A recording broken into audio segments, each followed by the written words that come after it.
You're going to take it. Yeah.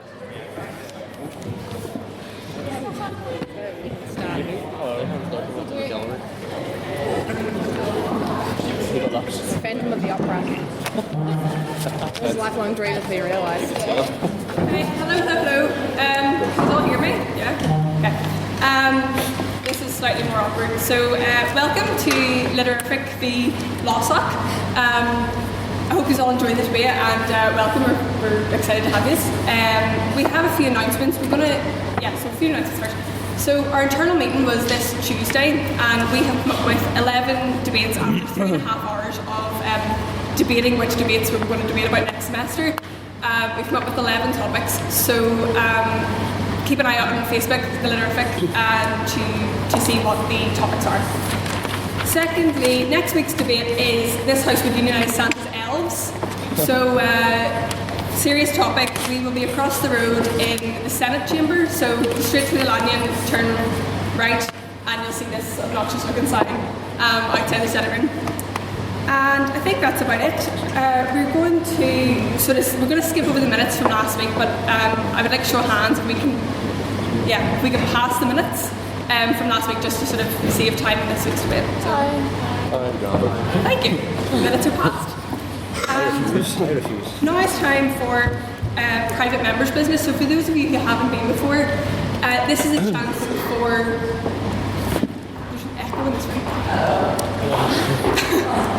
This is a chance for you to welcome Finbar and also Finn, please. This is a chance for you to bring forth any motion, anything in the news, any topic that you would like to have a mini sort of discussion about. If you have an opinion on something and you would like to hear anybody else's opinion on news article. Anybody got any private members' business? Yes, Finbar. The House, Madam President, whoever I'm addressing this to, I don't really know. Should Donald Trump be banned from the United Kingdom? Oh, okay. So the sort of mini debate topic is, should Donald Trump be banned from the United Kingdom? Does anybody have any opinions or statement to say? Yes. The main overriding reason we want to ban Donald Trump from the United Kingdom is after his inflammatory comments about the banning of Muslims from the United States. However, if we ban Donald Trump from coming here, then are we any better?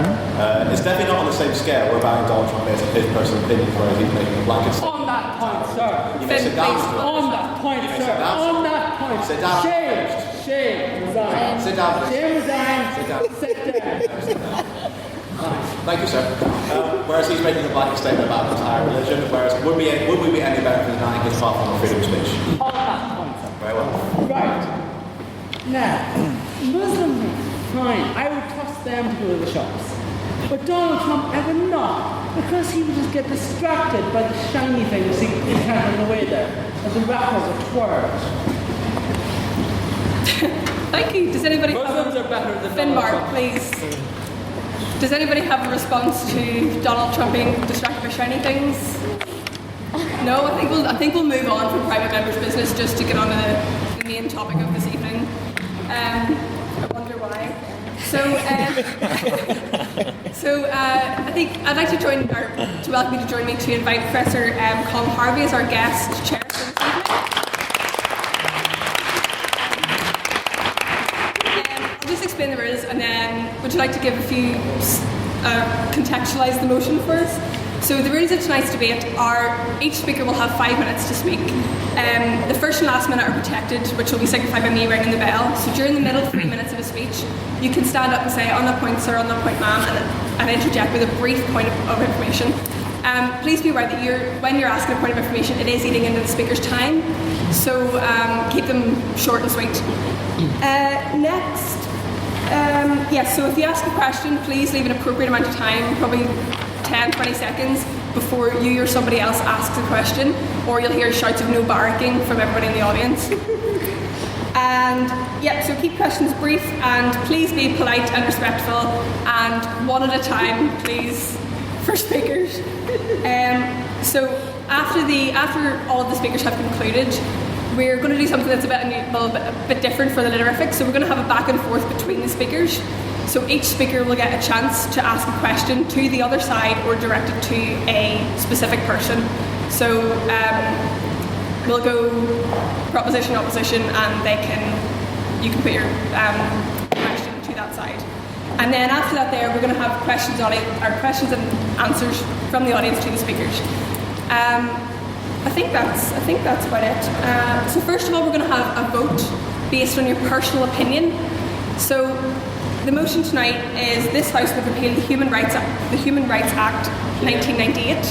So if it is your opinion that we should repeal the Human Rights Act 1998, please raise your hand and say aye. Aye. Yeah. Thank you. And if it is your personal opinion, purely on the motion, that we should not repeal the Human Rights Act 1998, please raise your hand and say Here. nay.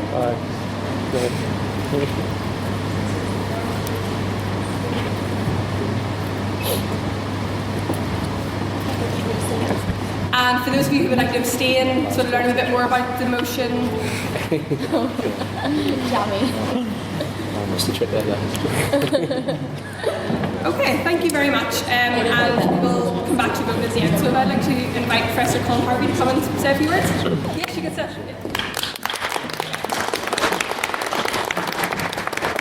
Good evening, everyone. I'll just keep this as brief as I possibly can, a bit over time. Just like to welcome the debate that's happening tonight. It's great to see this discussion happening. One major reason for that is, of course, today is Human Rights Day.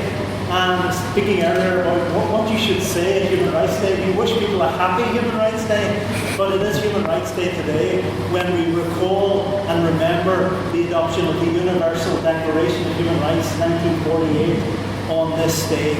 So happy Human Rights Day, everyone. Obviously, also, the debate under discussion tonight is a very topical and live debate. Why is it such a topical debate? Because we know that there are currently proposals to repeal the Human Rights Act 1998. The Conservative government at Westminster included a manifesto commitment to do precisely that, and is still planning to bring forward a consultation. Now it looks like a new year to begin a discussion of doing that, precisely that, repealing the Human Rights Act 1998. It raises many, many questions. For example, this evening, what is the Human Rights Act 1998 itself? What has it done? What does it do? What has its impact been in practice?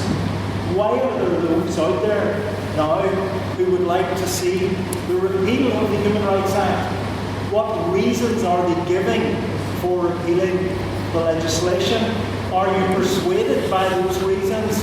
Are you persuaded by the reasons of those who want to retain the Human Rights Act? An additional question that will arise this evening, or may arise in the discussion as well, is if you're talking about repealing the Human Rights Act, what do you intend to replace it with?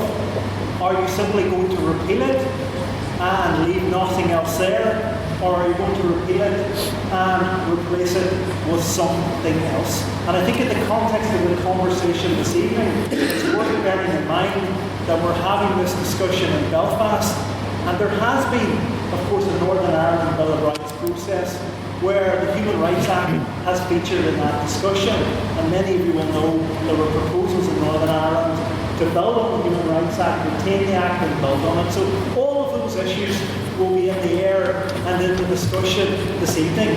Also in the context of Belfast, and just a final point would be that the Human Rights Act and the convention rights we're discussing tonight have important implications in the context of devolution for Scotland, Wales and for Northern Ireland as well.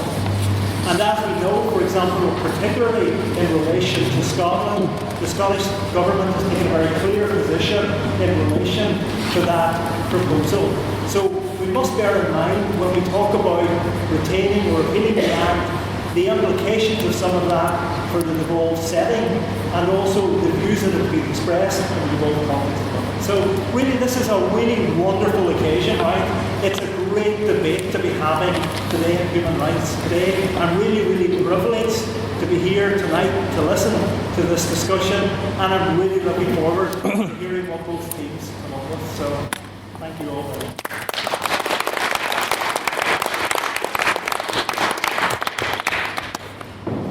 Okay, and on that, I would like to begin the debate. So can I welcome to the floor first proposition, Mr. Bedford?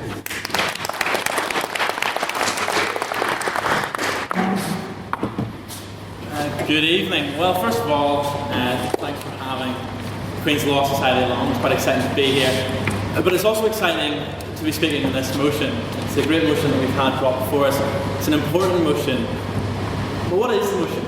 Well, this House believes that the Human Rights Act should be repealed. Now, what does that mean? What does that entail?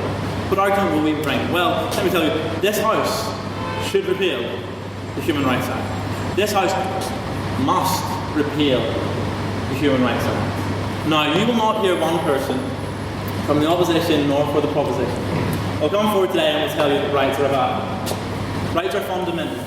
For each and every person, they deserve their rights, and they need the rights accorded to them. But these rights can only be accorded to them if we repeal this Act. Now, why is that? Well, there'll be three reasons brought forward by the Right Honourable Mr. Owen Beattie. And these three grounds are, firstly, that the Human Rights Act is inadequate. It insufficiently protects rights. Now, he'll be developing this a bit more himself, but he'll be developing the legislation and the rights that it entails, and how it inadequately covers it could do better. The European Commission of Human Rights, it's the ground floor, it's what we build off, it's a building block, and it's not doing that. It fails to do that, and it is inadequate. It's unsuitable. It's unsuitable because it produces uncertainties about the law itself. This piece of legislation leads us to not even really understand the legislation.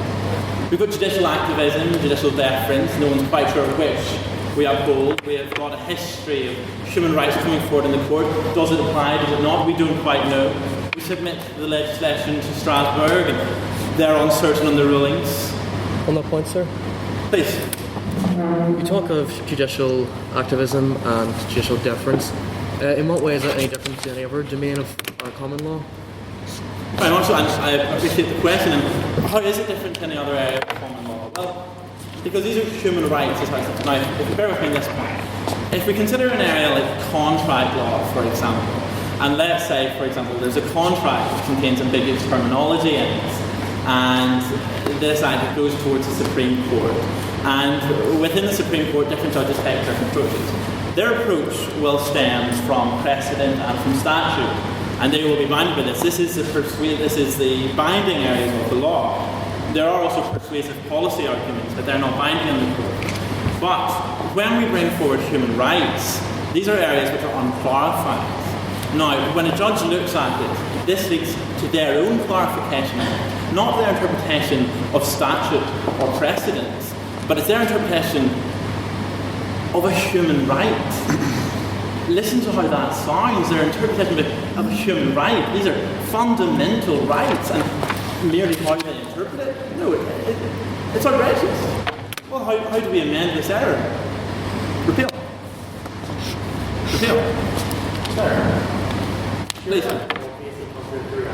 Well, I'm sure something, so we should remove any drawing work we have. Exactly. Now, this will lead me on to my second point quite fluidly. If we remove it, this area of ambiguity, where does that leave us? Well, this is what our suggestion is.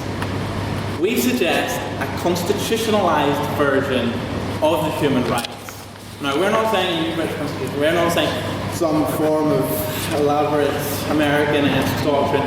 We're saying constitutional human rights. These rights ad infinitum. Perpetual rights. No matter what government we elect in, they will be able to turn around and say, the Human Rights Act, yeah, we'll repeal that because we don't like it. Because we don't like so-and-so, we don't like him, we don't like her. No longer they do not perceive right. right. They do not receive right to expression. No matter what person it is, no matter what time it is, no matter what society we live in, no matter what people we have in our government, there will always be respect for the human rights if we incorporate our constitutionalised version via a referendum. So it's the vote of the people to ensure that this is the most democratic thing. So on my friend's point for the opposition, where he said, what about the judicial interpretation? Well, it will be the interpretation of the law, yes, but law that has been voted in by the people for the people. It's the first line of the American Constitution thing. But it will be from the people, for the people, and these are rights for the people, and these are fundamentals, but it's something that will be developed by my friend Andrew on the proposition. Now, why repeal and why not amend? So, I've already partially dealt with this, but, well, it's a concrete reform. It's putting it in concrete. Perpetual rights, no matter what government we have in 4 years, we'll have European Defence League in government, there will always still be these rights, and for these reasons and the reasons that the rest of my proposition will bring forward, that we urge this House to pass a motion that we will have repeal of the Human Rights Act.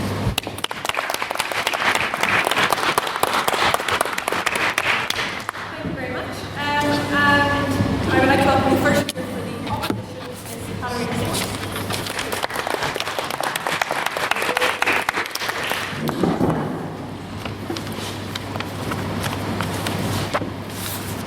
Fantastic that the proposition recognises the fact that human rights are fundamental and something that we should care about. The problem is that without the universal framework, without a broader overarching conception of what human rights are, everybody is subject to the tyranny of a currently elected democratic government. You cannot hold the very people most likely to commit grave human rights abuses to account when those are the very people framing and defining what human rights stand for and what human rights are. Broadly in this debate, I'm going to be covering 3 general questions. Firstly, what is the most legitimate way to legally construct a Bill of Rights and human rights? Secondly, I'm going to talk about the power given to the European Court of Human Rights by the Act. And thirdly, question what are the regional implications of repealing the Human Rights Act for Britain generally. The aim of this debate for the opposition team is generally to clear up 17 years of misunderstanding about the functioning of the Human Rights Act. I think that's a little bit of a steep order for 5 minutes of speech, but we'll see how we go. Firstly, on the issue of judicial powers. Essentially, the legal formula of the Human Rights Act is the best possible balance between the protection of human rights and the protection of parliamentary sovereignty. I think we can all generally agree that we simultaneously value the idea that we have a democratic right to vote in our country, to have a say about the way our laws are framed, but also that sometimes that very government that we vote in, that very government that the majority of people in this country votes in, can be the perpetrators of the worst kind of human rights abuses, and we want to protect against those instances. When it comes to the Human Rights Act in the specific way that it's formulated in the current society, what we have is judges empowered to interpret legislation in a manner consistent with human rights. That means that they use the European Convention on Human Rights and the judgments of the European Court to interpret legislation, but that interpretation has limits, right? It's broader than the interpretive powers that a judge would have outside of the Human Rights Act framework. They go for a probably less plausible interpretation of specific words than would otherwise be necessitated, but they still have to go for interpretations that are possible within the scope of the specific provision that they're dealing with when a case is brought before them. They can't wildly reread a statute to mean something entirely different. If Parliament clearly enacts legislation and drafts it in a very clear way, they can't go beyond the bounds of that statute. What they can do is read into that statute human rights when it is possible to do so, and read that statute in a way which is more consistent with the fundamental human rights that are framed in the European conventions. If the court cannot interpret their legislation consistently, the court has no more power there. All they can do is issue a declaration of incompatibility with the Human Rights Act, which has no legal effect. They can strike down secondary legislation unless that's mandated by the empowering legislation. So again, Parliament is still supreme in that case. But they cannot strike down laws enacted by Parliament if those are clearly constructed to go against the Human Rights Act. Basically, I think it's Parliament's job to write legislation that is clear, and that's not too much to ask. On the issue of why is all this good, and let's compare it with the idea of a constitutionally entrenched Bill of Rights. We have to recognise the fact that rights are always framed broadly. You cannot conceive of a Human Rights Act or a Bill of Rights that does not frame rights in a very general sense. You cannot be specific with a Bill of Rights. Why? Because rights always clash with one another. You cannot have a single right that does not infringe on the right of another person, because in the protection of one person's right to do something, you take away someone else's right to prevent them from doing that thing. There is literally no way that you can frame a Bill of Rights unless you decide there is literally only one right that we care about in the world that does not require a balancing exercise between rights. You cannot do that balancing exercise in one general piece of legislation, and therefore the broad framework is better. Human Rights Act and the European Convention give us that broad framework and give us a flexible approach to rights, which is what we need in the real world. Because rights can't be absolute. Let's talk about who's the most legitimate actor to make the ultimate decision when it comes to how we balance those rights. When it comes to making policies for our society and making decisions that necessarily involve a clash of competing different rights, who do we want to be making those ultimate decisions? Three actors, basically, that we care about in this situation. Firstly, the judiciary. Do we want them to have ultimate power over the policy decisions that get made? Probably not. Largely, it's a group of upper middle class white men who don't represent the general populace, and we probably don't want them making the ultimate decisions for our society. That's not necessarily a good thing, but we're glad that they can point out when Parliament passes an act that goes against our fundamental human rights and therefore start a discourse in our society on that. Do we want Parliament to be the absolutely only person that gets to talk about human rights? Probably not, because as I said, they're subject to things like tyranny of the majority as well. So we want to have a broader institution that makes pronouncements about what universal human rights are, and the European Convention does that for us. The European Convention is far less likely to be swayed by the political leanings of either party and by the political changes of the current environment, and therefore we think that it's the best possible framework to protect human rights in. There we go.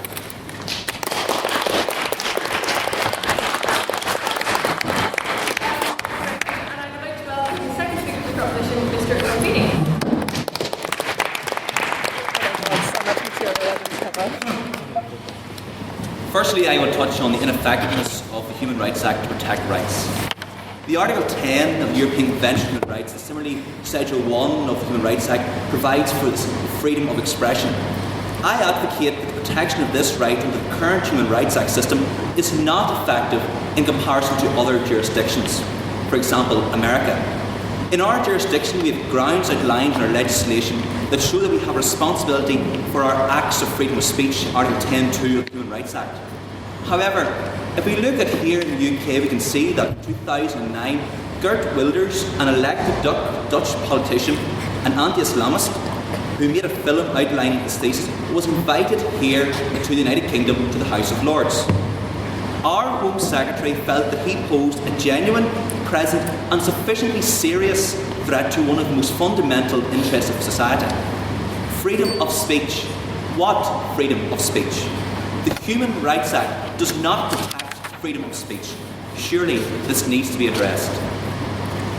Secondly, the unsuitable system that has developed from the Human Rights Act. Lord Laws, the Lord Justice Repeal, describes the approach of treating Strasbourg judgments as authoritative, represents an important wrong turning in our law.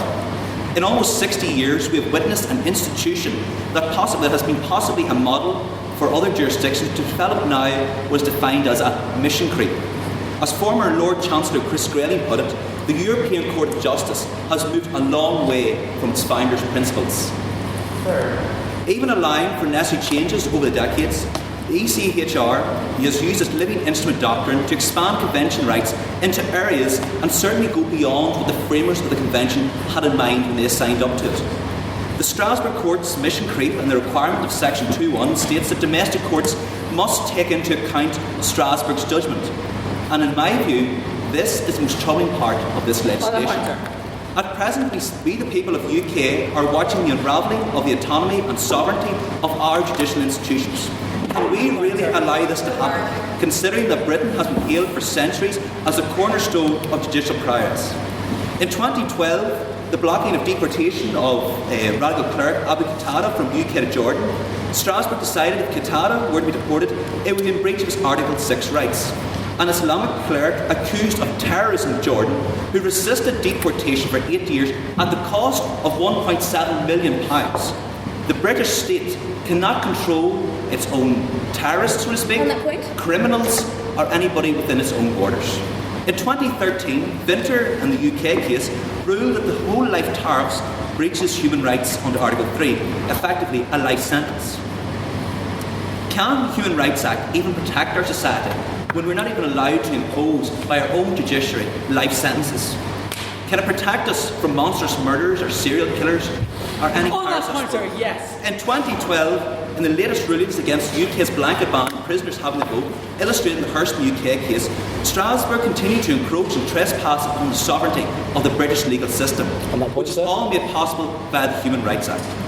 The influence of the ECJ granted via the Human Rights Act 98 has proved to be detrimental to the effectiveness and sovereignty of our British legal system. Finally, the lack of domestic values being allowed for under the Human Rights Act. The Conservative government has argued the Human Rights Act has brought about a process of Europeanisation, in which it is extremely difficult to reflect the values of the British state within the documentation. At this point, I wish to allude to our solution to our Human Rights Act problem. Firstly, I'd like to look at Germany, Norway, Ireland and France. All have a codified constitution which places a strong emphasis upon human rights. Alongside the codified constitution, it has to ratify the actual document, the European Convention on Human Rights. The running theme throughout this evidence, each of the above member states of the EU have by process ratified the European Convention on Human Rights, and also codified the Constitution, which directly outlines the autonomy, roles and responsibilities of the state. However, as it is a constitution, it will have democratic legitimacy, and it will be endorsed by a referendum by the people, in this case, the UK. A codified constitution is a viable option for the repeal of the Human Rights Act. If other member states can do so successfully and prosper, why can't the UK? Simply, repeal the Human Rights Act 1998. It is the only way to move our state, our people, and forward for the rest of our generations.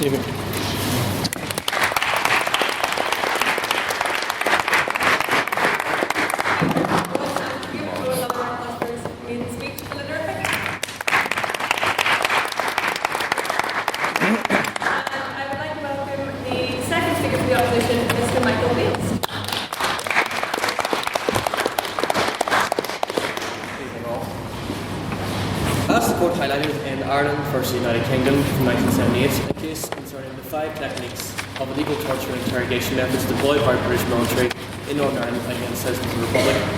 The clear intention of the drafters of any future legislation, like the Human Rights Act, placing European secondary law into domestic primary law, would be to secure directly for the individual the rights and freedoms set out in the European Convention of Human Rights.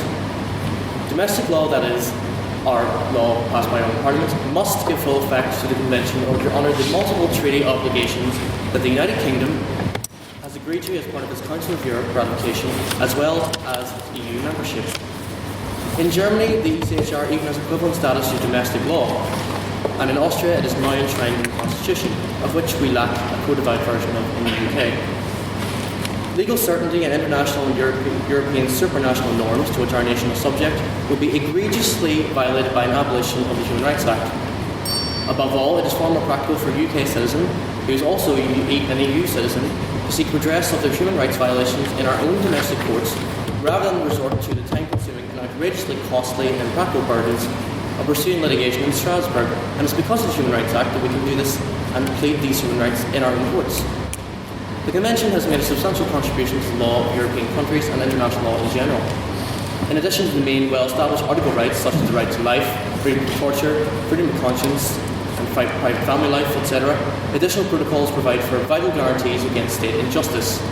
The right to education, free elections, non-imprisonment for debt, freedom of movement, freedom against double jeopardy, interdiction of the death penalty in all circumstances, even war, to name but a few. The Act cuts into and focuses and arguably renders more dynamic and conducive to human rights a significant number of areas that are very important in our law. For example, if we take the family law context, the Human Rights Act demands a rights balancing exercise to be drawn around Article 8, the right to private and family life, when considering to impose either a care or supervision order in the case of family breakdown. That is, you have to balance the rights both of the children and of the adults who are the parents in the case to respect both parties. And indeed, this expired the enforcement of the Act demonstrate there was an appalling spike in police court failure in this regard, and the scope for a more nuanced and flexible European law principle to supplement this one-time sketchy area of our law is clearly bringing visible benefits. The Act also stands as a gatekeeper against party, political and government policy excesses in sensitive situations, including unjust human rights violating legislation.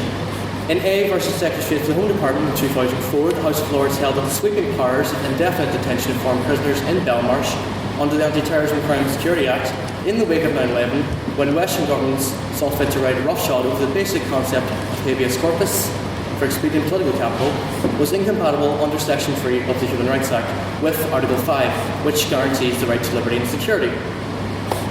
Clearly this is a favourable status quo, and why would we want to change this? On that point, sir. Go ahead. Admittedly, the Human Rights Act is quite good. It is good, but it does lack in certain respects, for example, the voting rights of prisoners. So why not repeal this and replace it with something more substantial? Well, the problem with repealing something more substantial is, what do you mean by more substantial? What could a single bill devised by one government do to really build upon the jurisprudence of multiple countries over half a century? You know, I don't accept the case that a brand new act is going to be more substantial. If that answers your question. Just going on here, states are given a wide margin of appreciation in their implementation of the convention rights under the Act. So it doesn't mean that we're encroaching upon sovereignty. You know, judges are given generous discretion to interpret to interpret legislation very flexibly to preserve parliamentary sovereignty and the intentions of Parliament. And I'm just going to wrap up here very swiftly. As any good comparative lawyer will tell you, a considered approach combining multinational qualities makes for a far more diverse and adaptive legal system, rather than the staid, parochial, and highly subjective charter drawn up by fewer with the consultation of many fewer people and individuals. If we were to adopt the so-called British Bill of Rights, I find the laughable concept of British values very, very problematic, and I don't think this is appropriate replacement for such a vital statute in our law. Thank you very much.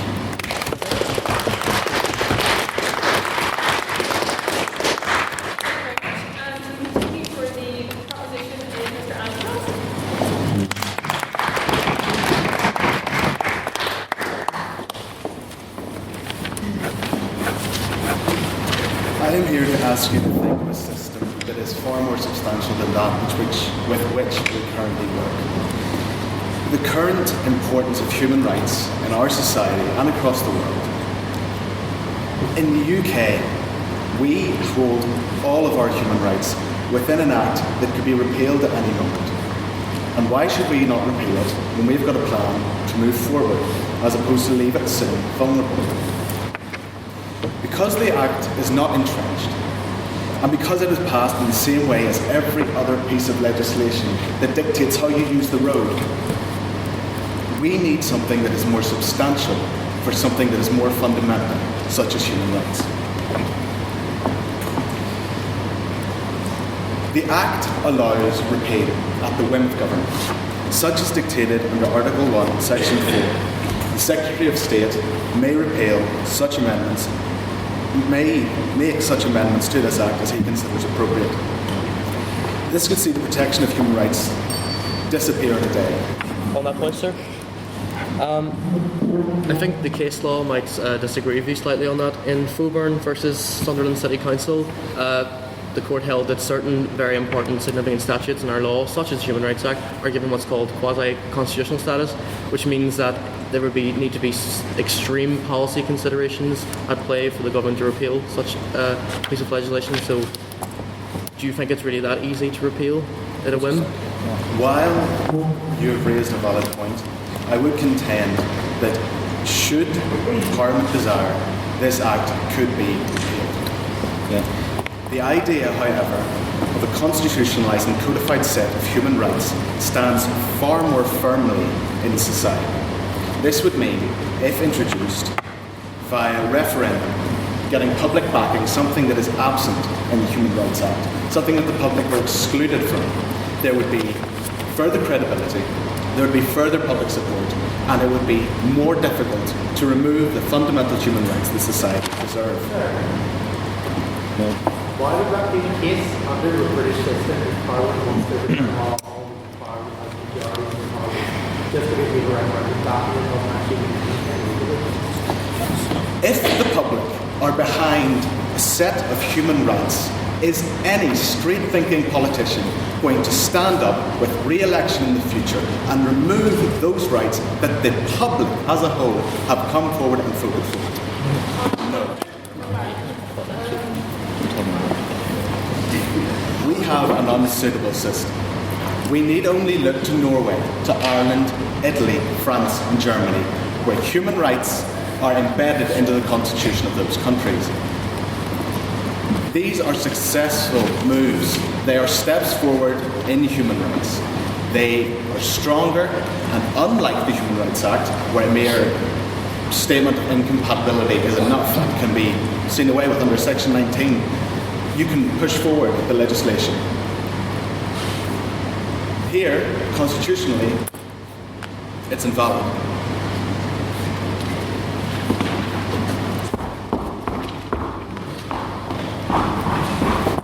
The idea that if we repeal the Human Rights Act leaves us vulnerable is invalid. We have a strong history of human rights. There's the United Nations Universal Declaration of Human Rights. There is the backing from the European Court of Human Rights in this case law, and there's the European Charter of Human Rights. What we propose is that with a constitutional version of human rights, we will strengthen what is quite virtually a weak standing for our human rights. We will protect it further, we will push it higher, and we will add to it, getting public backing and preventing it from the vulnerabilities that the Human Rights Act is currently suffering. We propose that with the Human Rights Act, we are working in the basement. To push forward, we need to bring it up. And to merely build and amend the Human Rights Act is adding weight to an already unstable foundation. And in the future, when that collapses, there is nowhere for us to go.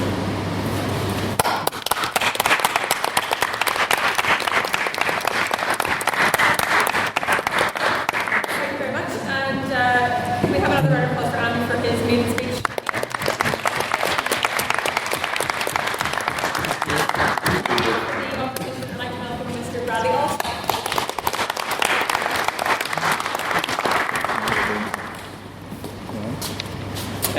Good evening, everybody. I've had to hastily change my opening address. I'm the first person to speak this evening that has not got a background in law, so I assumed that I would be addressing kind of broader political and psychological issues, which is what my background is.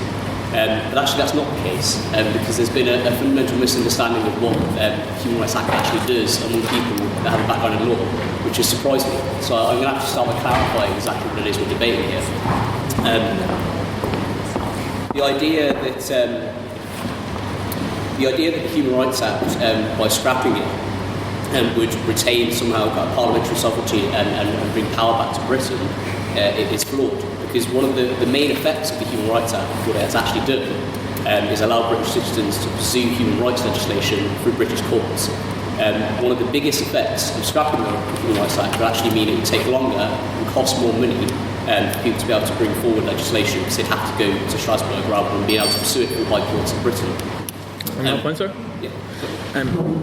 You said we'd have to pursue it, but at the same time, if we adhere to our policy of having British legislation at home, people would be able to go to our own home courts. It would be a much quicker process than having to apply by the Human Rights Act. Surely, would you not agree? Well, I don't see any reason, why it would be a quicker process.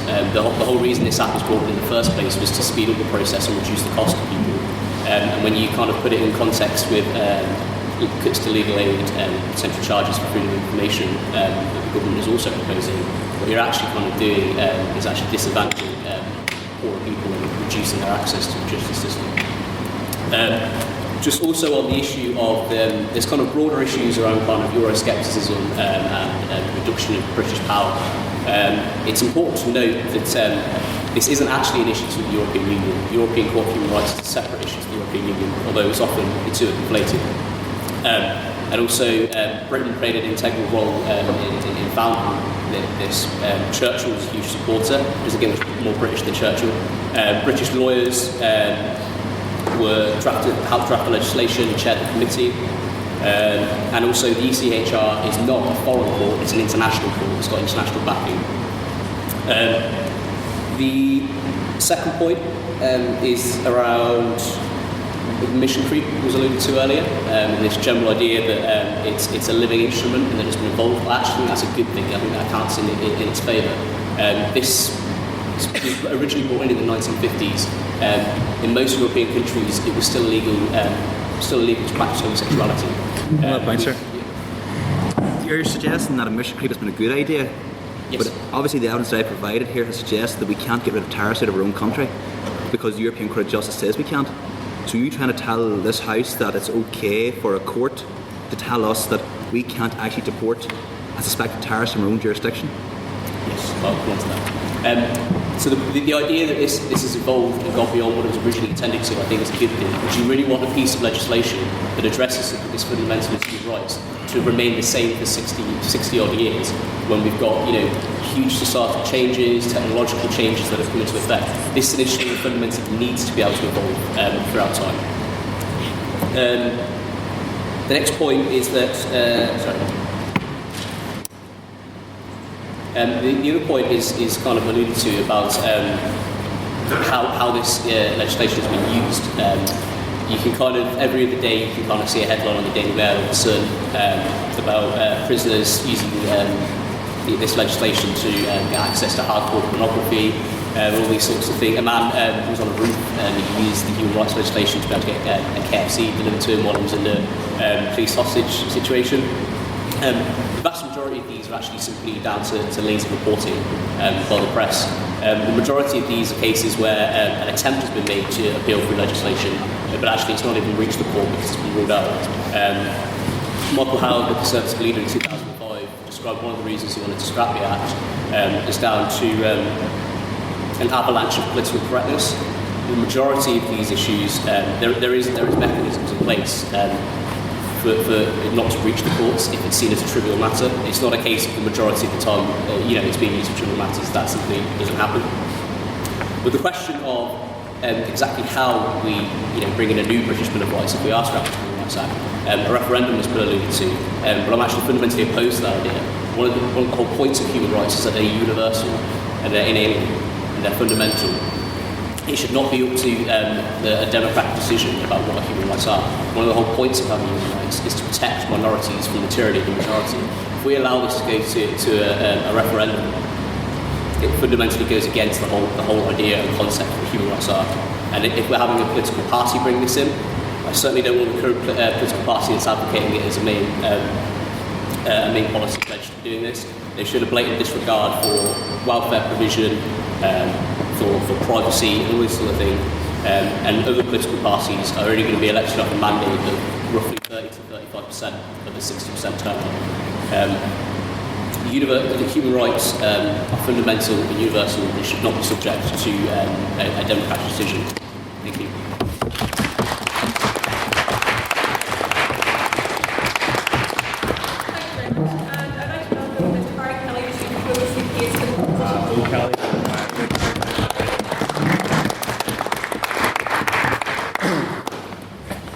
Bear with me because it's terrible handwritten. So Mr. Jenin asked me to speak about human rights at the Literific, and I was very honoured, and I thought, great, I love human rights and I love the Human Rights Act. It's a really subtle act, there's a lot of intricacy, it's very good to read and sort of see how it's been very skillfully crafted. And then he said, well, actually you're talking about how you support repealing it. And I thought, oh God, that's terrible, that's going to be awful. Like what can you possibly say? Who in their right mind would want to remove rights from law? That's crazy, absolutely crazy, and I don't think our position suggests that at all. What we're saying at the moment is that the Human Rights Act, for all of its positives, is flawed. And if we want especially here at Queen's. It's a centre for innovation on human rights. If we want to innovate on human rights, we need to go back to the drawing board. We need to repeal the Act as it stands and start again. Start again on a system where the rights that we establish have legitimacy, credibility, and are taken out of the party political circumstances in which they currently reside. The only way to do that, as we have suggested by my friend Andrew, is to establish a constitutional discussion regarding human rights.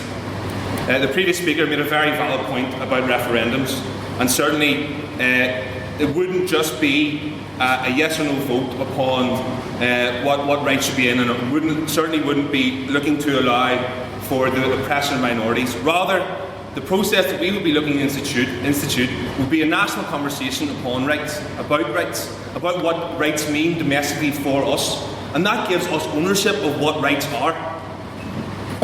Human rights, as they're instituted now, were imported from an international treaty to which very few people would have any sort of emotional or cultural connection.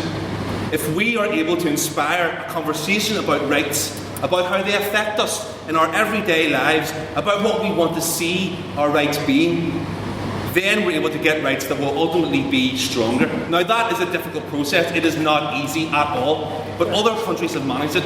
Other countries without our history of protection and freedom, and if they can manage it, why can't we? I'd like to address a point made by the first speaker, Katarina, regarding sovereignty, and she spoke about how the Human Rights Act strikes this nice balance between parliamentary sovereignty and human rights. Well, in fact, it doesn't, because Parliament's sovereignty means that they can essentially override their human rights, and I'm a lawyer, I have a background in law, I'd like to think I understand the Human Rights Act quite well, and you see obiter after obiter in judgments complaining about the fact that judges cannot enforce the rights as they seem to want them to. If we're able to establish a constitutionalised version of human rights, we empower judges and we empower our informed judiciary to be able to uphold people's rights even in the face of parliamentary sovereignty, as they should be. Because as you said, democracy should not dictate rights, or should not dictate who has rights and who doesn't. On that point, go ahead. Why should 8 white men and 1 white woman in a room be the ones deciding what the rights mean? I didn't say that. I said that what rights should mean should be part of a national conversation. What I'm saying is that we should be more inclusive. A white man as Prime Minister brought rights into the country through the ECHR, and you're advocating for that. What we're saying is we need to move beyond that.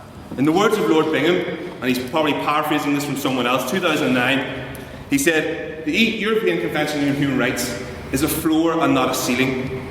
And the Human Rights Act, at the minute, chains us to the floor. We can't go any further because our conversation stops and starts at the legitimacy of that treaty. We can't engage in a wider conversation about what our rights should be. Should they be social? Should they be economic? What should their limitations? What should their scope be? Therefore, we are advocating not just that we repeal the Human Rights Act as it stands, but that we institute a better system. Now, just sorry, terrible handwriting has undone me once again. Yeah, I'd just like to address another point then, just regarding the second speaker. You went into great detail about all of the very positive things that the European Court of Human Rights has done, and I agree, some real strong innovations in human rights have come through case law from that court. But I would like to point out that it could be stronger, that by the fact that those decisions come from a court that lies outside this jurisdiction means that in the eyes of many they are almost immediately discredited. You can taint them, and I know you probably shouldn't taint them, but you can taint them with the idea, well, that comes from Europe, that comes from bureaucrats, that's political correctness. Whereas if our rights come from a document that we have agreed ourselves, then everybody can quibble about whether the decision is right or wrong, but no one can quibble with how the decision was made. And that's fundamentally what is going to secure our human rights for the future, and innovate it and build it up and not leave it in the basement. It's for those reasons and for reasons of my friends that I urge this House to repeal the Human Rights Act.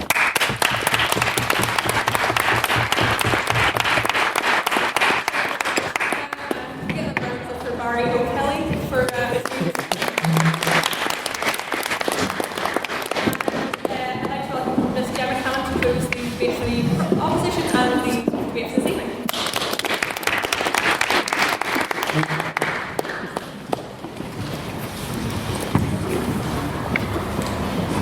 Okay, ladies and gentlemen of the House, Madam President and Mr Chairperson, I would like to start off here this evening by thanking everybody for their excellent speeches and encouraging this discussion. I'm going to start off with a bit of summary of what we've covered here. So first of all, we've talked about how, with our current Human Rights Act, judges can interpret the law and they cannot move beyond it. This means that Parliament is supreme and Parliament has sovereignty. The Human Rights Act allows for balance of rights. A new legislation, as the proposition is proposed, will not have this precedent. A blank slate will not be effective in using the precedent and using the rights that we have developed within our judicial system to improve the situation of minorities living in this country. The Human Rights Act allows British citizens to pursue their human rights in Britain, and this allows an access to justice for everybody within our society. A blank slate would not necessarily allow this because we cannot confirm what might happen. Currently, we cannot be specific in rights legislation. The Human Rights Act gives us a broad framework. The actions of the judiciary and the actions of Parliament are not good enough to enforce the human rights of everybody. The European Convention on Human Rights and the Human Rights Act that is stemmed from that is the only thing that completely covers the rights of the entirety of this polity.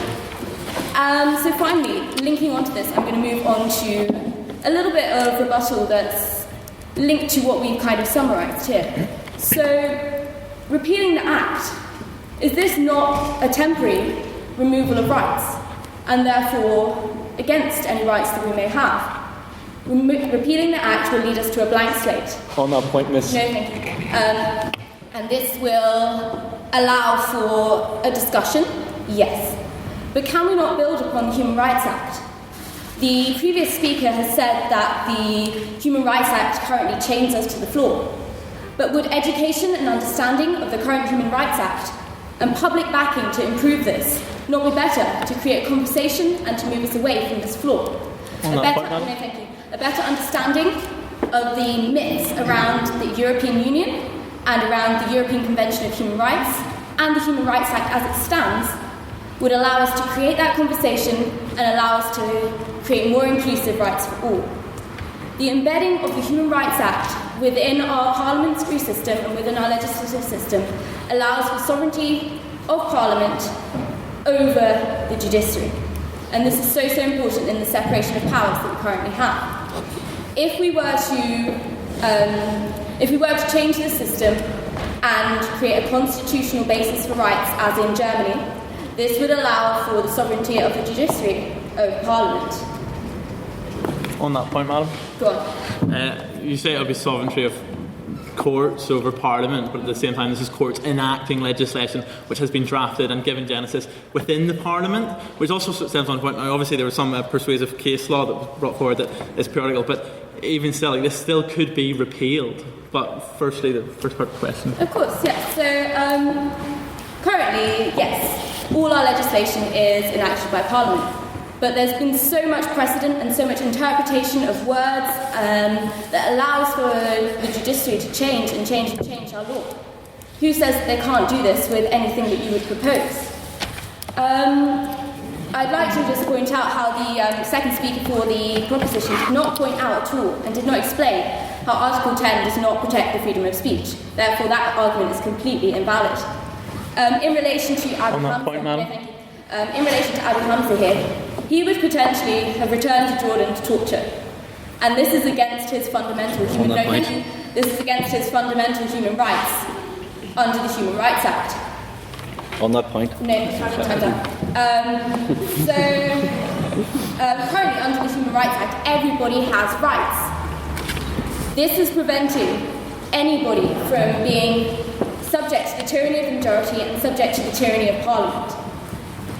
Human rights are not just for free white people. By sending him back, he was found not guilty and he was set free. This potentially would not have happened had he not been extradited.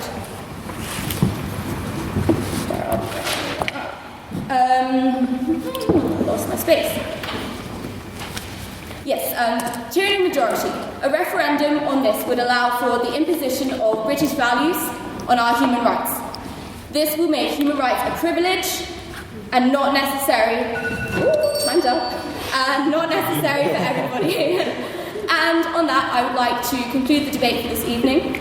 And in summary, the current Human Rights Act, as it stands, is the best basis to build upon for improvement of human rights to everybody within our democracy, and any change to that would not improve the situation of minorities in this country. Thank you very much.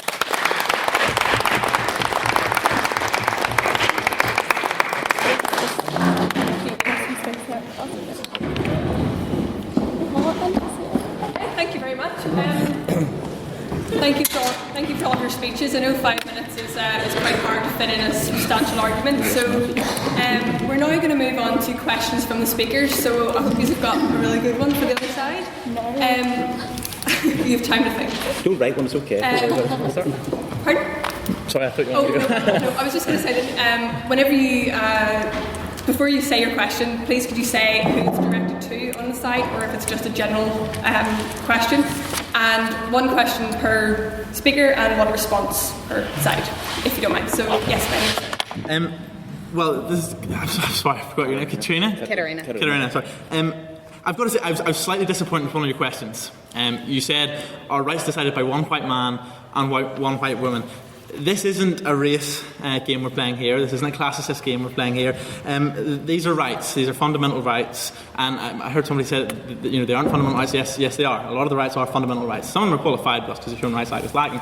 But anyway, how can you protect these rights? Like, how do you keep them from becoming a race game or becoming a classicist game without this repeal and them being immortalised in Constitution? How can you assure that every person, and not just, they said, just the white man and the white woman receive their rights, how can you ensure that everyone has them forever, effectively? How can you ensure this is a perpetual act and not just one that the next term of government will just repeal?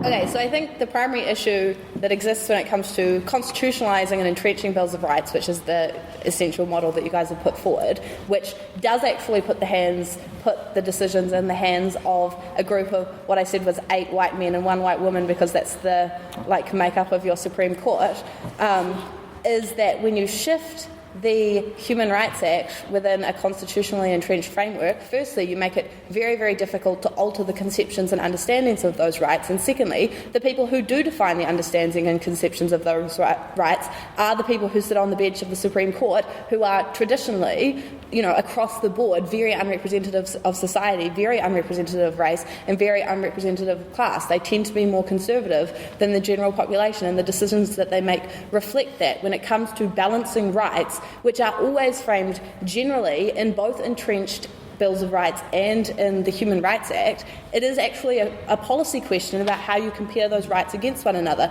Ultimately, you do have to make a decision about which right is more important in a particular context, and the question is who gets to make the decisions in that. And under your case, the people making the decisions about whether a piece of legislation is passed or whether it's struck down are the people sitting on the bench of the Supreme Court. Under the more flexible and dynamic Human Rights Act approach, I'm almost done, the people who make the ultimate decisions, firstly, are the Parliament of the country who are democratically elected, but with the oversight and supervision of the court, who can't strike it down, but who can issue declarations of incompatibility which have persuasive and political force and have changed laws in society, and also the European framework, which is much less biased and less likely to buy into political swings of the day.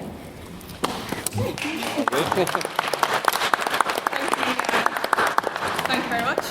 So I think we'll go prop up. So it's your turn for a question now after that. After all of that. Well, that's actually basically my question. How can you justify shifting the power to a group of unelected, unrepresentative, undemocratic people who ultimately have the power to decide what is policy in a nation because they get to strike down any law that they declare to be inconsistent with human rights? To the bench generally. Sorry, it's to everybody? To the bench generally. So, I understand what you mean in terms of the constitutional document and the power of interpreting that lies with the court, but actually legitimacy and the power from the document comes from the polity that the people, the democracy which votes for it and which will have mechanisms to change it as and when they will. So it's not exactly like you have 8 white men and 1 white woman who are completely unaccountable. And I think you probably do them a disservice by sort of minimising their ability for critical thinking and analysis by assuming that they won't be able to acknowledge their own bias in decision making. But that's a different point. What I'm saying is it's just not going to be 8 white men, 1 white woman completely unaccountable to anybody. There's a document there that they have to abide by, and that document is ultimately then decided by the people. And I think that is eminently preferable to 650 mostly white men deciding who does and doesn't have rights, which is the current situation we have with the vulnerability of the Human Rights Act. Okay, thank you very much. I didn't mind standing, actually, I forgot to say it to you. Okay, so next question is from Owen.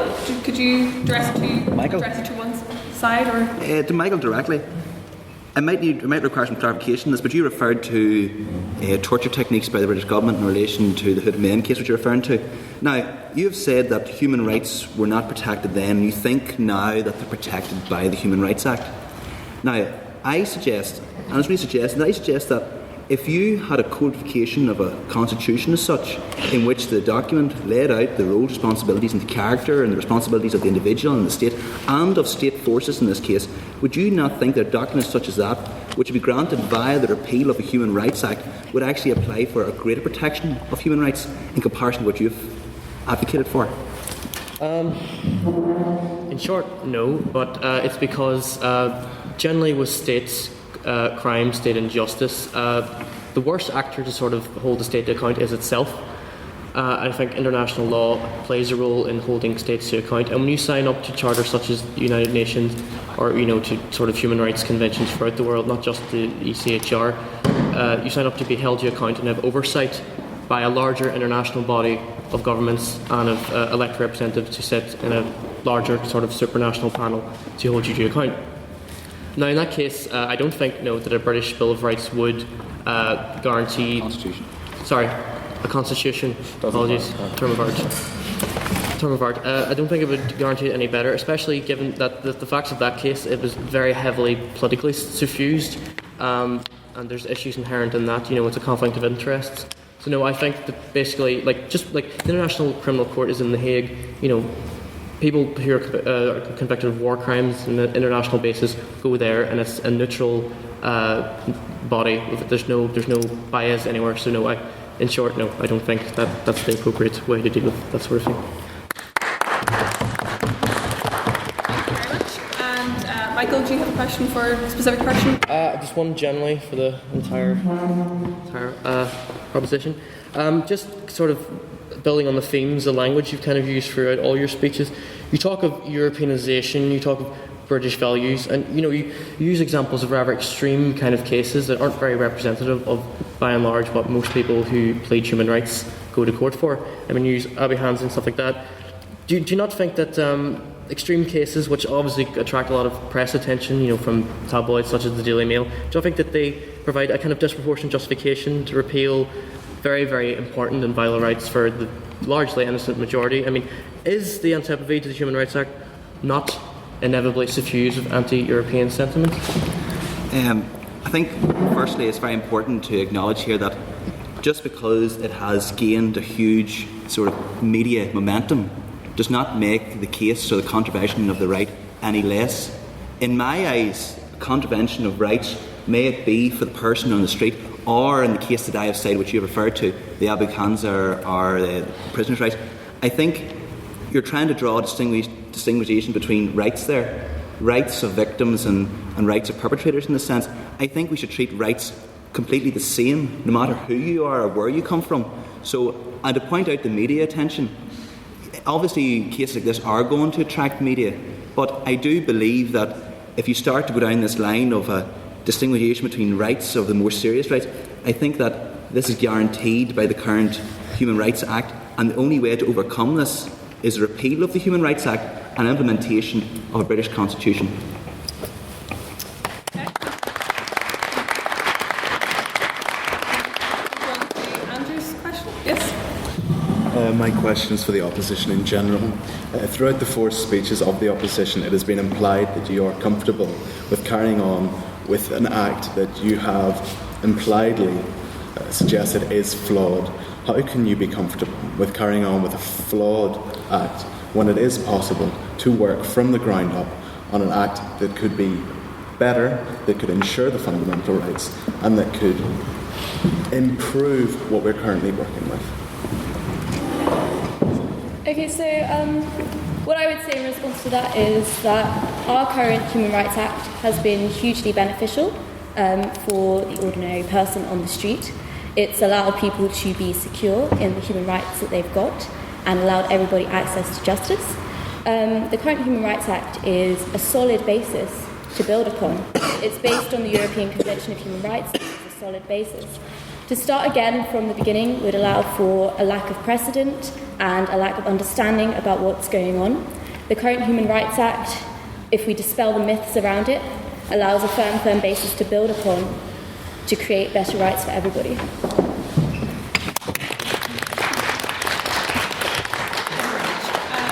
And Bradley's question, you got one? Yeah. Would you mind standing up, please? Yeah. Sorry. It's kind of just directed at all of you in general, whoever wants to pick it up. Although, sorry, I forgot your name. Barry. You might be particularly interested in answering it. You spoke very eloquently about a national conversation around rights, which would certainly be welcome. Any political engagement and discourse is welcome. But I feel that you underestimated, you kind of talked about wanting to remove it from party politics, and I think there was a broad consensus that this shouldn't be a political plaything. But even if we open it to a referendum, it's still going to be fundamentally a political issue and probably a party political issue as well, that you can't avoid that. And do you not feel that directly contravenes what human rights are supposed to be by allowing it possibly open to the tyranny of the majority? Certainly, it shouldn't be. It's a political issue, obviously, but it should. The less party politics involved, the better. I think the current Human Rights Act has too much party politics surrounding it.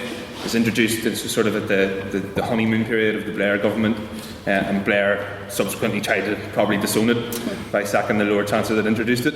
But I think then it now has become a political football. You have, if you read the Conservative manifesto, it just says Labour's Human Rights Act, Labour's Human Rights Act, Labour's Human Rights Act, and it suddenly changes human rights from these things that we should probably all agree on. It should be the foundation of where we start our discussion on how we operate as a society, to something that, well, that's the other side's thing, I'm against that, repeal it, do away with it. There are concerns with a constitutional arrangement. Certainly, they're not without their flaws. But I think with something like this, we should be ambitious, and we should maybe trust our better selves, no matter how difficult it may seem, to come to a solidified conclusion. I would look at something, and it's not directly comparable, but it's a similar sort of process where we had a national conversation about who we are, something like the devolution process. Not necessarily here, because here is, but if you look to Scotland or Wales, where the conversation there was much more constructive, it took a long time, but we got there in the end, and we got to a point where you can't really ever see, despite parliamentary sovereignty, anybody rolling back an institution like devolution. I'd also like just briefly, as a segue, let's just point out, just acknowledge one of the last points that you made about if we remove the Human Rights Act, we sort of go with a blank slate. We don't, because human rights existed before 1998. If we remove the Human Rights Act that will exist afterwards, we'll still have levels of protection there that won't go away just because we started a national conversation about constructing a new codified Bill of Human Rights that we all have a consensus on. Thank you very much. And Barry, do you have a question to the... I would like your opinion on how just for the bench generally, if you think the Human Rights Act as it stands now is a good tool for innovation to meet new challenges to human rights. And the big point I would make is surveillance. So 1948, 1950, early 1950s, we didn't have things like surveillance technology, information technology, things which have complicated rights, how we realise our rights to privacy, our rights to communication, and our rights to family, and almost anything. How does the Human Rights Act, which basically imports a 50-year-old document into British law, develop, or does it have the wherewithal to develop to meet new challenges? Yeah, I actually do think it's quite well suited to that. I think actually some of the people on the proposition would agree with me, because it was referred to as mission creep. And one of the common ways of alluding to the Act is as a living instrument. I think actually, although it's often used as a criticism of the Act, I see it as one of its greatest strengths. It has displayed quite a flexible capacity to evolve along with the times and adapt to new challenges. And like I said, I think that's a good thing. You don't want a piece of legislation that addresses something so fundamental. You don't want it to remain stationary as the social context around it changes. And I think it has demonstratedly, shown good evidence of being able to adapt to modern issues.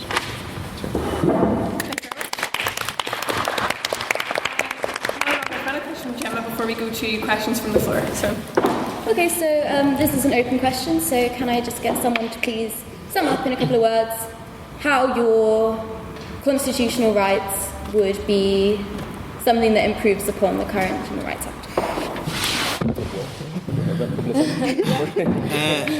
So someone in a few words, well, there's an entertaining concept, a few words. How would it improve? Well, I think the one thing that we've come to get in, and a bit of a dialogue, you and I don't think you've come up with an answer this whole evening for what would happen if in 4 years' time, 5 years' time, 2 months' time, the party come up, well, obviously 2 months' time we'd probably need a raising majority, but anyway, if we had the government that was elected that just said, do you know what, to pot with the Human Rights Act, we don't like it because we don't like this person, we don't like that person, we don't like this, and we really don't like the press. So, let's just grab it all. Enough of human rights. Now, how would it improve it if we constitutionalised it? Well, we would have these rights that no matter who's in government, no matter who's coming in and calling down and reading blue hell at the fact that we can't attack this person or we can't do this or you can't kill this one. Well, we'll have it in our constitution no matter who's in, and it protects us in the long term. Because obviously governments, humans are fallible people. Something can seem very, very attractive at a time, but with hindsight, you look back and you've made some of the worst mistakes in history. And you don't realise it at the time. And one can only think of what the general member of the populace of Germany from 1935 to 39 must have thought, looking back and think, what went wrong? Now, an ordinary person that's been brainwashed by a propaganda machine, they may not have known what was going on. You can't say that, but at the same time, if we had an act like the human rights constitutionalised long term, we will have that coverage. Now, there's a few points were raised about the lacking of international law and how it's very mono-linguistic and that it's only our one voice coming through. Well, it's not. We have ratified international courts. We are subject to them as well. But this enables us to have the dialogue at home. Now, this is non-party political credibility security. That's a few words. That's a few words. If anyone likes words, we've got a few good ones for you. But no, I think basically in a few words, it offers perpetuity to the rights. Those would be my few words. I was going to tweet it.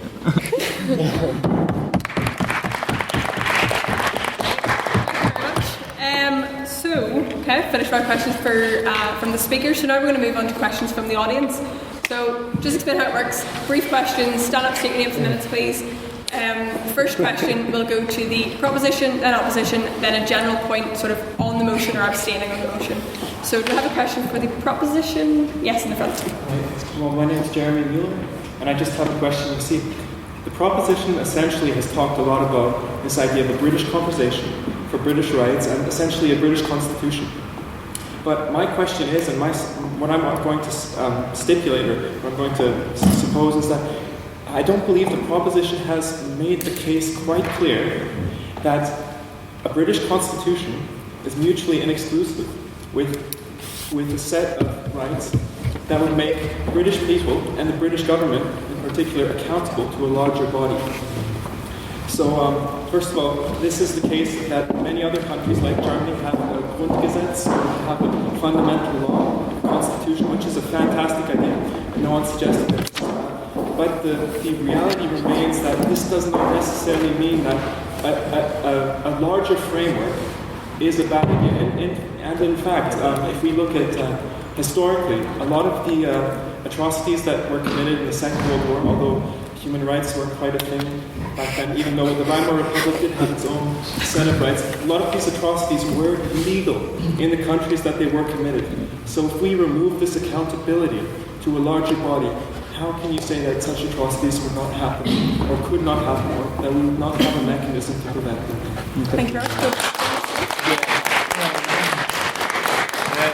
Again, excellent point, and we don't suppose in 20 minutes of discussion to be able to espouse a whole detailed system of how it will work. A few points though, and probably a poor choice of language on our part. We're not necessarily looking for a full constitution, we're looking for constitutionalised rights. So that's different from a whole system, a whole document that describes all the workings of government. And also then your second point about removing us from sort of the international checks and balances upon rights. Well, repeal of the Human Rights Act wouldn't actually do that. We're still signatories to the European Convention, which includes Article 46, which requires us outside our borders to take account of human rights within our activities, and then as convention signatories. But then also we have a document that's more informed and closer to our sort of socio-cultural ideas of rights domestically, that rules us domestically. And if, as the opposition pointed out, British lawyers wrote the European Convention of Human Rights, there's no reason maybe why they couldn't write an equally solid, secure document that would protect the rights of everybody for the domestic arena, and have it more relevant to our domestic situation. Is that okay? Okay. Thank you very much. And we're going to go on to a question for the opposition. Do these guys here, anyone got questions? Have an easy time of it tonight? Good yes. mom. Stand up, state your name, please. Ben, my name's Ben. Specifically to the second speaker for the opposition, Mr. Michael Beals. You kind of accused the proposition of using bombastic examples of right-wing press, going, well, our rights, actually, I think, in fact, you're ignoring them to skate over the fact that some of those examples are prime examples as to the fundamental incompatibility of that are underlying HRA stuff. Like, I would pose the question, for instance, that do you agree that somebody who was getting annoyed at his landlady butchered her to death with an axe and then went to prison for life should therefore be able to well, actually, I don't think it's terribly fair that I'm not allowed to vote. Is it fundamentally fair for him to assert a right to freedom to vote over somebody's right to life, which he has fundamentally infringed? He has breached the social contract that underpins our philosophy of rights, and yet he thinks he can still assert this right that doesn't really fundamentally fit into our psyche of what rights is. Okay, thank you very much. Very good question. What I think I meant by my point about the sort of extreme cases and the right-wing hysteria is that the vast majority of cases are not going to be like that, and I don't think you should put immeasurable weights into the consequence of that. No system is perfect. I'm not saying for 1 minute that the Human Rights Act is a foolproof system. No piece of law is. A lot of judges would struggle with even the most basic pieces of legislation sometimes, in some, especially in first instances in court. But I would say that let me just find out where it is. Yeah, someone who for your example of someone who's put in prison and doesn't like the fact they're not the right to vote. Well, as I've said in sort of what the protocols of the European Convention of Rights says, you have freedom from double jeopardy. It may not seem like something that's very popular in popular opinion because I think the UK is a very fertile jurisdiction for tough on crime kind of attitudes, and I think that stems a lot from the political arena. We have this sort of atmosphere and tradition, and I think conservative values and the dialogue that the Conservative government, which plans to repeal the Human Rights Act, I think they've engineered this kind of idea that, they're getting rewarded for being criminals. That's not the case. It's just not overly criminalising and penalising people who are, for example, in prison. Human rights are for everyone. Whether or not if you're serving a sentence for an offence of which you've been convicted, that's fine. You're serving that offence. You shouldn't be punished irretrievably. You do not, as I said again in my speech, you do not want to abandon habeas corpus. You don't want to abandon the basic rights of the person. Your personhood still remains intact. If that answers anything. Don't punish me. Question, sort of abstaining on the motion, not really to either side. Yes, stand and say your name, please. I think the name should be in there somewhere. I think generally from both sides, discussion about minority groups has been painfully brief in this debate. There has been extensive analysis of bureaucrats of the judiciary and I think I quote, straight-thinking politicians. Now, the experience of the people who this act affects the most, those minority groups, disabled people in the UK, those people who seek asylum here, or women who are seeking an abortion. How speakers have managed to gloss over all of that experience. It's quite frustrating listening to this debate, and I would just ask both sides to comment on that and how their arguments are relevant to those people's experiences. Thank you. We have a response from proposition and one opposition, please. Yes, okay. Completely understand, but the debate is about the validity or not of the Human Rights Act, and the experiences of those minorities is extremely valid. But once you start to sort of bring them in, then you start to risk the debate going off in tangents about the validity one way or another, and you do a validity or one way or another of the whole act itself, of the structure in and of itself, the structure that protects the minority groups about which you're speaking. I would also make the point that as part of our submissions, and I know that there were many of them, we did sort of talk about this idea that by bringing a constitutionalised version of the Human Rights Act, you remove party politics. And that means that you gain a consensus on what rights are. So even if the decision about how rights, the decisions made about what rights apply or not, there's still consensus that how the decision was made is valid. And I'll give you an example. And I'll give you an example of how I think the Human Rights Act currently feels, to sort of currently feels human rights altogether by allowing that sort of party political discussion and sort of this idea of liberal judges to enter into the arena. Simon Hamilton on Nolan Show the day after the judgment on abortion rights, the radio show, not the TV one, he was asked a question about abortion rights, okay, and whether he thought it was right or not. And his answer was nothing to do with abortion, nothing to do with engagement on women's health, nothing to do with engagement on women's right to choose. It was immediately, judges shouldn't be legislating from the bench. And he was able to sidestep the whole issue completely. He doesn't need to discuss that right at all. Okay? Because he can just point to this flaw in the system where people are able to perceive that human rights are made by judges in a faraway country or are made under laws that we didn't agree to. If we have a constitutionalised version of rights, we can at least say we've all agreed there's a consensus on what these rights are. You can't just dismiss the decisions made under that consensus.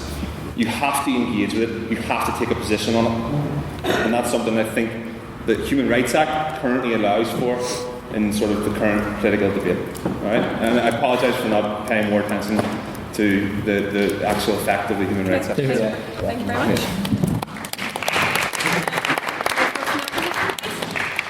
Yeah, I will keep this relatively brief. I think the discussion about a universal Bill of Rights is fundamentally about minorities, and it's the challenging of parliamentary sovereignty is about minorities, and the reason why the European framework is so valuable in this context and why people having more easy advertence to that framework through domestic courts is good is because those European frameworks are much less likely to feed into that party political, honestly, racist discourse that happens in British politics relatively frequently, the overriding of the interests of minority and the willingness to oppress those minority groups in ways that might seem acceptable to the majority population because they don't necessarily understand those is much less likely to be bought into when you're talking about a European framework because those rights are generally universally framed, and I don't think that the Supreme Court is particularly better placed to protect those minorities in general than the European Court, for instance, and when you have advertence to that framework, it's better. And the other thing to note is I don't think that you cure the discussion about legislating from the bench when you put an entrenched Bill of Rights in place. In fact, I think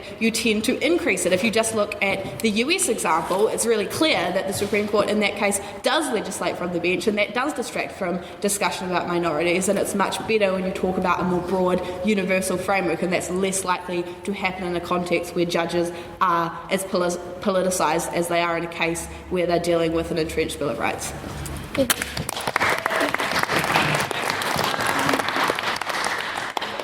We have brief questions, okay? Prop up and abstaining again. So as first question to the proposition, anybody who hasn't asked a question before? Yes, stand up and state your name, please. sound a little bit sort of repeated, but it was regards to the proposition's term of public backing to achieve a British constitution. And I quite like the way this was kind of blazed over in terms of Northern Ireland. How can you say that public backing will lead to sort of a positive and crucial outcome such as Northern Ireland abortion when our society is so divided? How can you ensure that that will go through? Can you stand up, please? The conversation isn't even taking place at the moment. We're ignoring it. We're not having it. We're saying we have the Human Rights Act, that's fine, we're done. And there's a whole other range of rights that we can just ignore. Flat out, we don't have to have the conversation.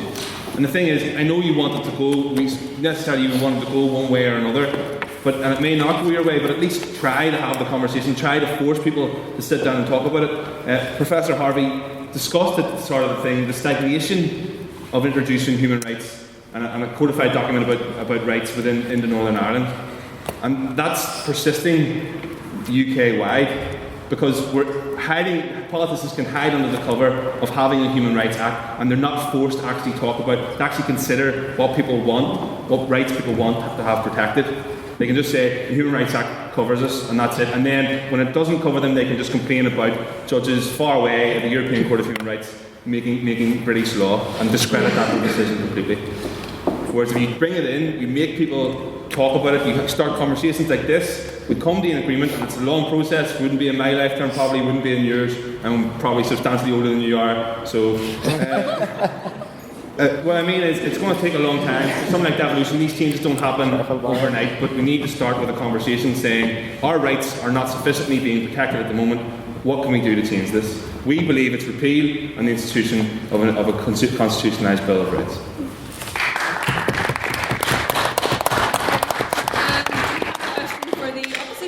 Yes, could you stand up and state your name, please? Yes, I'm Andy Wells, I'm a retired lawyer. I'm sure that the point of the abortion debate is that Mr. Strong was not making legislation from the bench.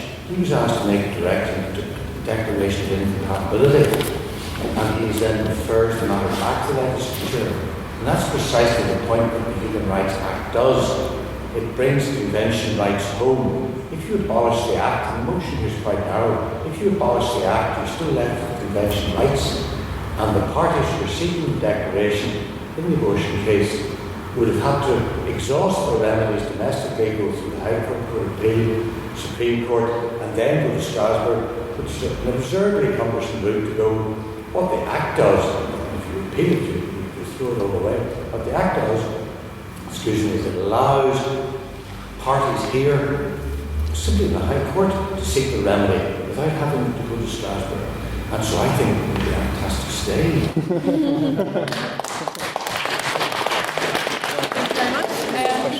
That was kind of in support of them. But just repealing doesn't remove those protections. Why just wait here and not develop something further? Back and forth, sorry, okay. We haven't actually had a question asked. No. We'll move on to the abstaining question. Okay. Does anybody have a question of abstaining in the motion? Just sort of general topic on it? Yes. Stand up and state your name, please. Stefan. Stefan, yes. Yes, I just have to. Yeah, I understand. I would just like to ask, what about the example of Germany, where there is a High Court which is completely politically neutral, which is elected by a vast majority of Parliament. So a High Court which is neutral, yet elected by the people, by the people's representatives. And then on top of that, there is the Constitution and the Human Rights Act. How would both sides comment on that, and whether they would be in favour or against an example like in Germany? Okay, thank you very much. Can we get one response from each side, please? Proposition first, if you don't mind. My answer in that area would be that following in line with the court system that we have at the moment, where the judiciary are independently appointed, it ensures that there's no political influence on the people that make the decisions that affect the liberty of those that stand before them. It's something that some people might smirk at, but it's a system that is well worked on, it's well established, and none of us here have any substantial reason to disagree with it. Therefore, with the independent judiciary, when you bring forward the problem of human rights in a constitutional form, they would be able to revoke legislation that is incompatible with the constitutional and codified rights, whereas they cannot do so with the Human Rights Act. They can merely issue a statement of incompatibility, which is, as stated, I'm not sure who said it, politically powerful, but it is legally devoid.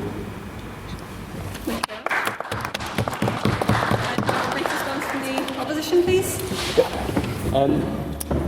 There's been a lot of talk tonight, especially regarding the referendum, and your question is kind of in a similar vein of kind of avoiding party politics and having an aim of kind of almost political neutrality. I'm always as someone that studies psychology, I'm always very wary of claiming anything's going to be politically neutral or anything's going to be kind of independent or autonomous and outside the sphere of political influence.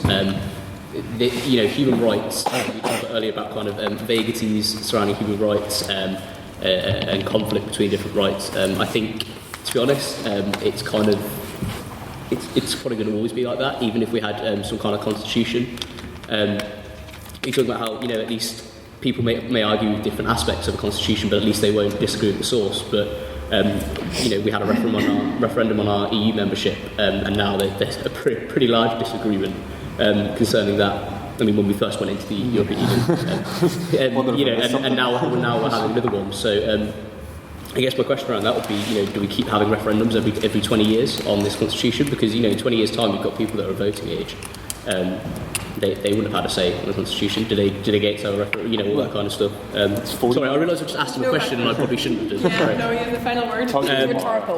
Yeah, I think we always need to be very careful of claims of political neutrality and that there'll be a happy consensus over these issues, because there are always going to be volatile political issues, particularly on something so fundamental as human rights.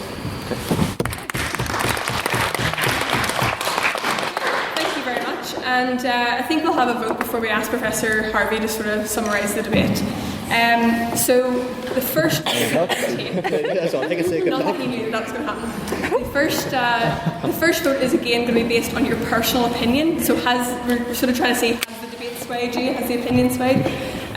So if your personal opinion is that you would repeal the Human Rights Act 1998, could you please raise your hand and say aye?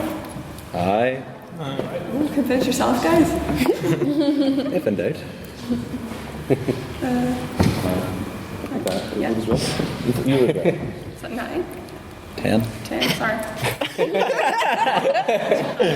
12. You go 12 if you want, not stop. 56. Yes, that's good.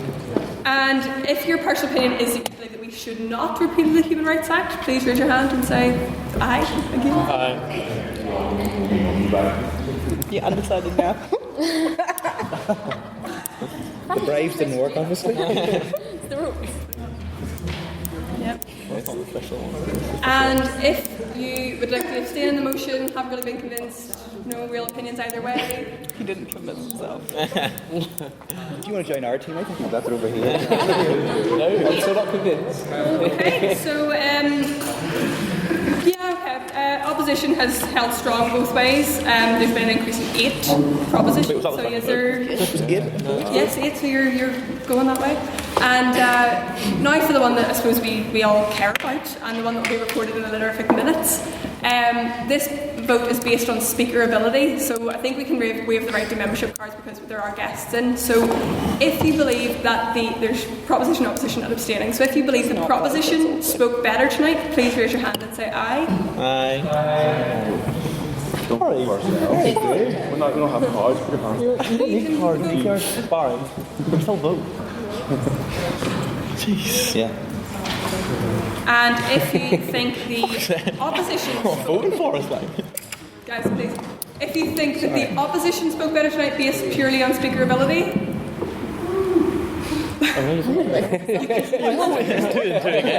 Obama votes for president. Obama does it. 14. 10.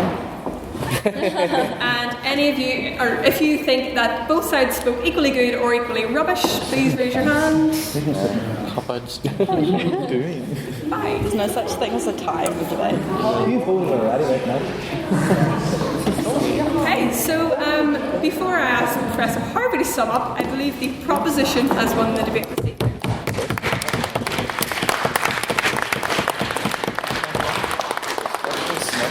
Speak from there. See you next time you bring my picture back, will you? Yeah, go for it. Good man. That was good.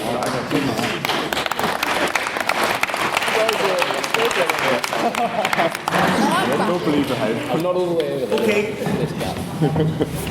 It's getting late, right? Yeah. But I just thought I would repeat again, a very, very privileged to be invited along this evening to listen to that discussion, and I feel really honoured to be here, and thank you very much for the invitation. I just thought the quality of the debate that we heard this evening was so high on both sides.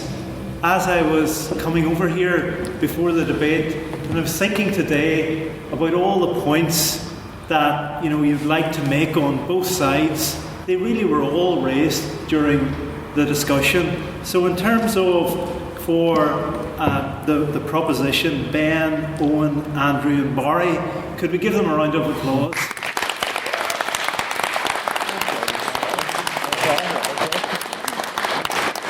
For Katerina, Michael, Bradley and Gemma, for the opposition, could we give them a round of applause?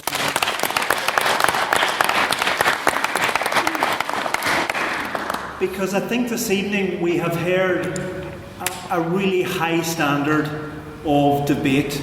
Now, I know there are some students in the room, if they're still here, from constitutional law, and they're very, very tired, right? Very tired generally, but they're tired of me saying this. This is just the best time to be studying constitutional law, to be thinking about constitutional subjects, and to be considering and reflecting on human rights.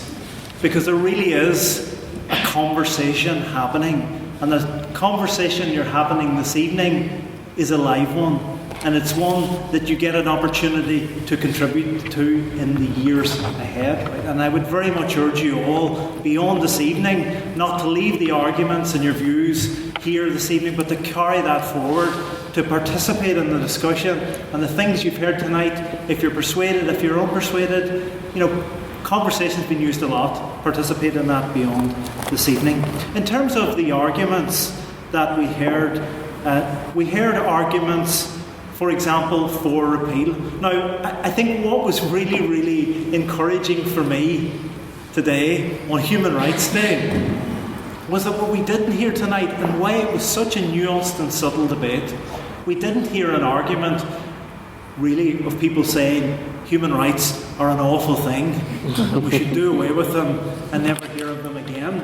We actually heard a discussion within the context of human rights, and what was interesting about the repeal argument, the proposition, was really that it was an argument for repeal and replacement with something better, and that struck me as quite an interesting approach, right? Because it wasn't necessarily an approach you needed to take, but you tried to construct your argument around the idea that what was needed was new constitutional rights. There's reference to a national conversation.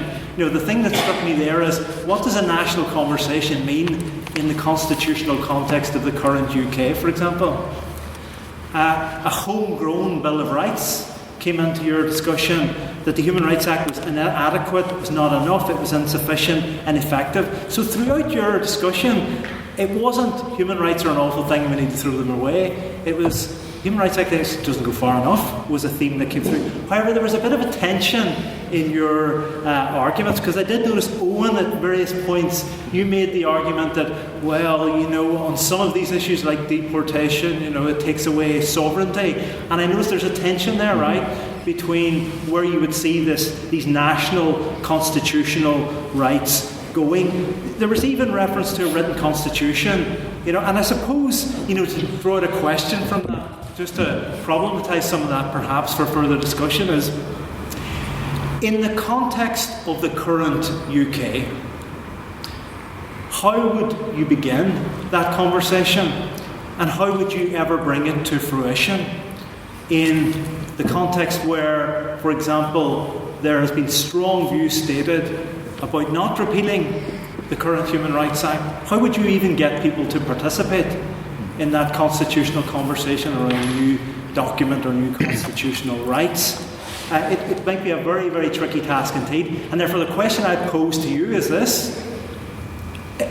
It's the risks of that, right? Because a lot of your argument was repeal the Human Rights Act and we'll get something better. But what are the risks involved in the current context?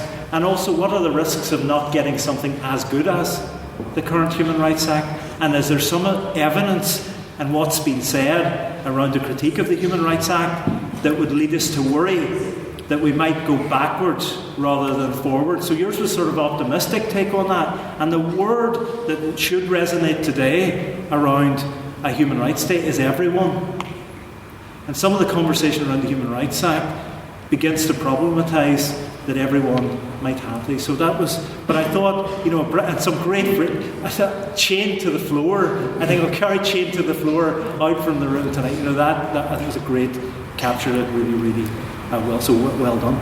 Again, for the opposition as well, just again a remarkable high standard of clear argumentation. And I think the great thing about your argument was, and it's things we all struggle with working in human rights, are just the myths that surround human rights. The fact that the current human rights debate and the current debates in human rights law are often very nuanced and sophisticated debates, and human rights law has moved a long way. And at the core of your argument, I felt, was the argument that people just really still misunderstand what it is that the Human Rights Act does. That the Human Rights Act strikes an appropriate balance. In fact, you talked about the best possible balance, right? It gets it right in the way that it does it now. Also pointing out that the UK had a prominent role in drafting the European Convention on Human Rights in the first place. Also pointing out that when the Human Rights Act was enacted, when we look back at its enactment, the notion of British values, and thinking about the debate in Belfast, perhaps how problematic that concept might be in a constitutional conversation, but that was the core of the argument for the Human Rights Act in itself. You stressed time and time again the risks of repeal. You stressed again and again that this instrument brings rights home already. It does this already. In some ways, responding to your argument, it's already a Bill of Rights. It already constitutionalises within the UK's constitution those rights that people want to be respected. You defended very, very strongly and importantly today the argument of everyone. That everyone has these rights. And it came up in the audience discussion as well. What about the people who really need these rights to work for them? And the Human Rights Act does that. The living instrument one went around the room on different sides, right? So for one side of this argument, something being a living instrument is a real pain, right? No way, we don't want living instruments. It goes too far. But from your perspective, you felt that the living instrument argument, the fact that the Strasbourg court has taken that approach, is beneficial and positive. And what came out of your argument was the sense that, this is about keeping the thing real. It's about keeping the rights up to date, to making sure they're reflective of what's happening in the broader human rights conversation. So for you then, the living instrument argument was good, but again, it was cracking the myths, what the Human Rights Act does, more education, and the risk of removing these rights. So stick with the Human Rights Act. The question that I have for coming out of your conversation, and for all of us in the room, right, thinking about where the Human Rights Act debate is going, I'll just make a very personal comment at this point. I was a member of the Human Rights Commission here that was involved in drafting the Bill of Rights advice to the British government, and we submitted that in 2008, and we really wrestled with all these questions. But one of the questions we wrestled with was, how in a sense we go further than all this, how we might, incorporate or build on socioeconomic rights, for example, in domestic law too. So the question for Group 2 would be that in the moment that we're in at the moment, right, for those people who are defending human rights, there's obviously a very defensive conversation happening around the Human Rights Act itself, because people want to, they feel protective of it. It was hard won. It took many decades to get it there, and they're very concerned, understandably, about what might happen to it, and so they're protective of it. The question then I have is, in that strategic, pragmatic mode of defending the Human Rights Act, are we slightly, are we not noticing some of the limits of the Human Rights Act itself? Are there areas where we could in fact go further than the current Human Rights Act? The Declaration of Incompatibility, for example, although it strikes the right constitutional balances, does it raise questions in itself? But it then, for me, just to raise points to take out of tonight, the motion is around repeal. So the intriguing point, and that sort of forced us down a line of repeal or not repeal. But what about, maybe in different moments in time, amendment, building? It was interesting, for example, looking back at the advice that the Northern Ireland Human Rights Commission submitted in 2008. The proposal there was not to repeal the Act, keep it there, but to build on it. And I suppose a question, beyond tonight would be, yes, do you need to repeal the Human Rights Act to do the sorts of things that you want to do in your argument? Is there a way forward somewhere in this, in a different sort of conversation, and maybe in a devolved context as well, where a devolved region wants to go further, of not simply repealing the Act, but building on it too. So that occurred to me in relation to the opposition arguments. But really, just to wrap this all up, and it's been a long evening, but it's really been a really, really rewarding evening for me, and I've enjoyed listening to you, enjoyed listening to the contributions from the floor, and I'd just like to, acknowledge just the quality and standard of debate this evening. Really makes me feel that on Human Rights Day today, we can look forward to the better protection of human rights in the future. So thank you all very much.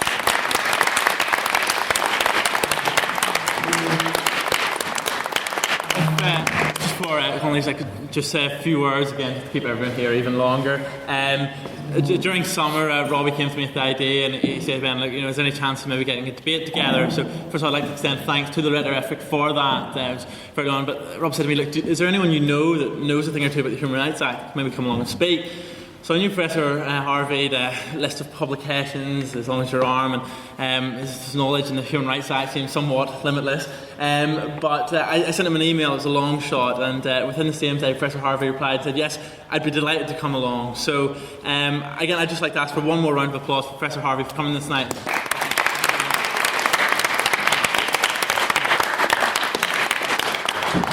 I'm just going to stand here so you aren't here much longer. Again, I would like to just sort of right back at you. Thank you, Lawsock, for coming and sort of moving faction as well, for coming along too, and to do it again. We sort of have a few years of things, the Scotland debate previously, and then the abortion debate the year before, so sort of long-running interaction. And again, thank you, Professor Paul Harvey, for coming and sort of giving his opinion. As Ben said, he's I can't remember the titles, but Director of Human Rights, something like that, Head of School of Law, something like that. I can't remember. It's been a long evening, as we've stated. But yeah, so thank you very much. Thank you all for coming, especially if you haven't been there before. As I mentioned at the start, sort of on a lighter note, our next debate is next Thursday at 7 o'clock across the road, and it's this house with Unionise Santa's Elves. So, slightly more. Only the most pressing issue that you're debating tonight. It is, feeling festive. So thank you all for coming, and we are going to Parlour Bar afterwards to sort of continue the conversation and sort of start new ones, so feel free to come and join us. And I believe there's somebody up there that is going to take this way. Okay, so he's up there. On Human Rights Day, on Human Rights Day, have a lot of people come out here and discuss the issues and controversial political discourse is quite often inhibited. To have as many people as we had today is absolutely fantastic. And Cal is now going to take a little photo of everybody here. So thank you very much for coming along. Just gather around there and Cal will get over. Gather around.